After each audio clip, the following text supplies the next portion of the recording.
northern friend. Reek told me he wanted to leave. But why? Winterfell is your home, and I am your husband. Tough old bird. Everyone talks when I start peeling them. But this one, her heart gave out before I even got to her face. We do breed them tough in the north.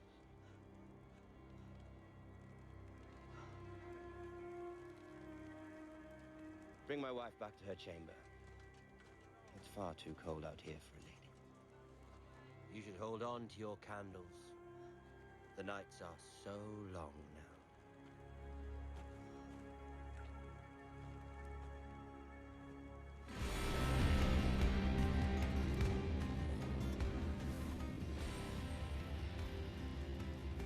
En toute honnêteté, j'avais zappé cette chaîne YouTube jusque hier.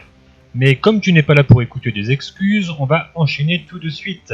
Si tu es là, c'est pour une théorie sur la saison 6 de Game of Thrones, et visiblement tu es impatient de savoir ce qu'il adviendra de Sansa Stark. Je te l'avoue, c'est aussi mon cas. Aujourd'hui, on va s'intéresser à Sansa, et principalement dans l'épisode 1 de cette saison, celui qui va être diffusé là dans quelques heures. On l'a vu dans les différents trailers. Sansa et Theon vont tous les deux survivre au grand saut, ce grand moment de grand suspense, ou pas, où on les a laissés en juin dernier. Mais pour moi, ils ne vont pas rester ensemble bien longtemps. C'est sûr, dès qu'il en aura acquis la certitude, Ramsay Bolton va partir à la chasse, et les cibles ne seront nul autre que Sansa et Theon. Le problème majeur réside dans la notion de temps dans la série. Combien de temps s'est-il réellement écoulé entre le fameux plongeon vers la liberté et le retour de Ramsay à Winterfell? Donc Sansa et Theon vont se mettre en fuite. Le problème, c'est que la neige et la fuite, c'est pas très compatible.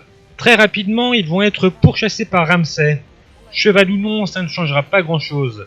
Theon se sacrifiera pour que Sansa puisse s'en sortir. Il devrait retourner pour quelques épisodes seulement chez son bourreau.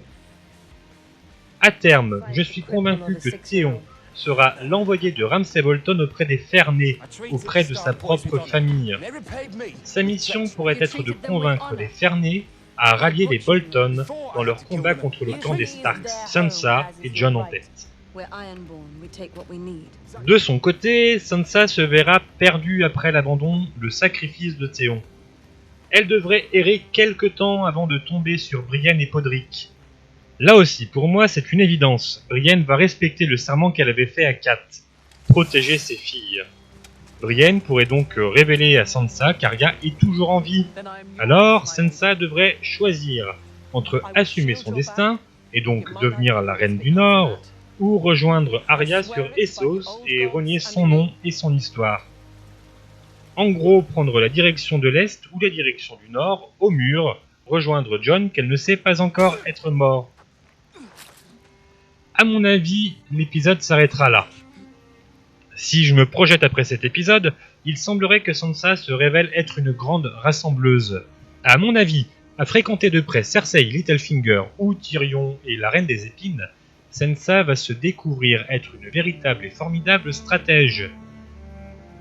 Elle va rester dans le nord pour défendre son nom, mais ça on l'a déjà vu dans les trailers, et rassembler contre le clan des Bolton pour reprendre Winterfell. Elle va incarner et devenir LA Reine du Nord, avec l'aide de Jon bien sûr, et préparer une vengeance envers Cersei Lannister. Mais j'ai la conviction que Cersei se fera descendre par une manipulation de Sansa. Pas tout de suite, mais dans la saison prochaine, la saison 7. Voilà, pour Sansa, on va en rester là. On essaiera de se retrouver, nous, entre chaque épisode de cette saison, pour une petite théorie liée à l'épisode qui viendra juste d'être diffusé. Alors, en attendant, abonne-toi, et puis on se retrouve très vite. The butcher's boy.